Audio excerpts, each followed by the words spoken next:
Ողջույն հարգելի հետևորդներ, ես Ստեփանավան քաղաքի բնակիչ Էրիկ Եղինյանն եմ, այսօր 2026 թվականի մայիսի 31-ն է։ Այս տեսանյութում ցանկանում եմ բարձրաձայնել եւ ցանկանում եմ հանրայնացնել հետեւյալ հանգամանքների մասին։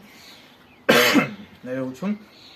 Մասնավորապես իմ ունեցած հավաստի տեղեկություններով պետությունը իդեմս գլխավոր դատախազության, այսինքն գլխավոր դատախազությունը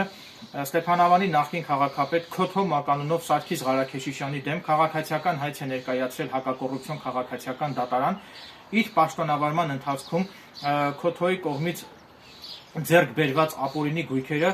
հօգուտ պետության բռնագանձելու պահանջով եւ այդ գործը ներկայումս քննվում է հակակոռուպցիոն քաղաքացիական դատարանում։ Ստեփանավան քաղաքում նախկինում գործել է հոգեբանական կենտրոն, մինչդեռ Քոթոն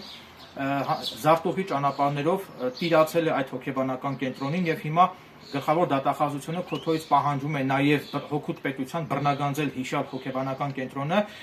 եւ ես շատ կցանկանայի, որ Քոթոյից այդ հոգեբանական կենտրոնը հօգուտ պետության բռնագանձելուց հետո Ստեփանավան քաղաքում վերագործարկվեր երբեմնի այդ հոգեբանական կենտրոնը։ Եթե Քոթոյից բռնագանձվող այդ ապօրինի գույքերը ենթադրենք պայմանականon ընդունենք, այսինքն հիպոթետիկ կերպով ընդունենք, որ Քոթոյից բռնագանձվող այդ ապօրինի գույքերը պետք է տրամադրվեն մեկ այլ օլիգարխի, որպեսզի նա տնօրինի եւ սեփականացնի այդ ապօրինի գույքերը, ապա դրա արդյունքում դա ամենևին էլ չի նշանակի, որ ժողովրդից գողացվածը վերադարձվեց ժողովրդին։ Այսինքն ժողովրդից գողացվածը ժողովրդին վերադարձնել կհամարվի միայն այն դեպքում, եթե Քոթոյից բռնագանձվող այդ ապօրինի գույքերը իսկապես տնօրինվեն հենց ժողովրդի կողմից։ Եվ հիմա ես կոչով դիմում եմ հենց վարչապետ Նիկոլ Փաշինյանին, անում եմ այսպիսի ողջամիտ առաջարկ, հարգելի Նիկոլ Փաշինյան, հենց որ Քոթոյից այդ ապօրինի գույքերը բռնագանձվեն հօգուտ պետության, իհարկե բացի այդ հոգեբանական կենտրոնը գլխավոր դատախազությունը պահանջում է Քոթոյից բռնագանձել նաև վիթխարի շենք շինություններ, որոնք նույնպես պատկանում են Քոթոյին եւ որոնք Քոթոն ձեռք է բերել հանցավոր ճանապարհով, այսինքն Քոթոյից բռնագանձվելիք այդ վիթխարի շինություններում,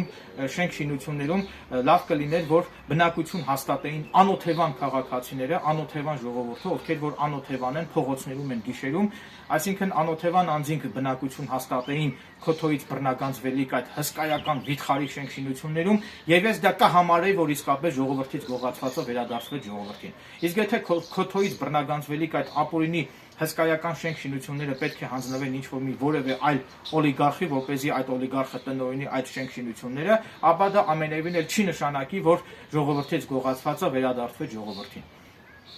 Նաև ցանկանում եմ նշել, որ Քոթոյի եղբայրը Միքայել Ղարաքեշիշյանը նույնպես իր պաշտոնավարման ընթացքում, ով նույնպես նախկինում եղել է Ստեփանավանի քաղաքապետը, այսինքն Միքայել Ղարաքեշիշյանի պաշտոնավարման ընթացքում նույնպես Միքայել Ղարաքեշիշյանը ձեռք է բերել հանցավոր ճանապարհով ձեռք է բերել ապօրինի շինություններ, ապօրինի գույքեր, մինչդեռ անհասկանալի է, թե Միքայել Ղարաքեշիշյանի դեմ ինչու գլխավոր դատախազությունը այդպես հետևողականորեն հայցադիմում չի ներկայացնում հակակոռուպցիոն դատարան Միքայել Ղարաքեշիշյանի կողմից իր պաշտոնավարման ընթացքում ձեռք բերված այդ ապօրինի գույքերը հօգուտ պետության բռնագանձելու պահանջով։ Ոստի ակնկալում եմ, որ գլխավոր դատախազությունը ականջալուր կլինի իմ այս տեսանյութում արծարծվող իմ ողջամիտ դիտարկումներին եւ ակնկալում եմ, որ գլխավոր դատախազության կողմից հակակոռուպցիոն քաղաքացիական դատարան հայցադիմում կներկայացվի նաեւ Քոթոյի եղբոր Միքայել Ղարաքեշիշյանի դեմ, որպեսզի Միքայել Ղարաքեշիշյանից նույնպես բռնագանձվեն իր պաշտոնավարման օրոք վերջինիս կողմից հանցավոր ճանապարհով ձեռք բերված բազմաթիվ ապօրինի գույքերը, շինությունները եւ դրամական հսկայական ֆինանսական միջոցները։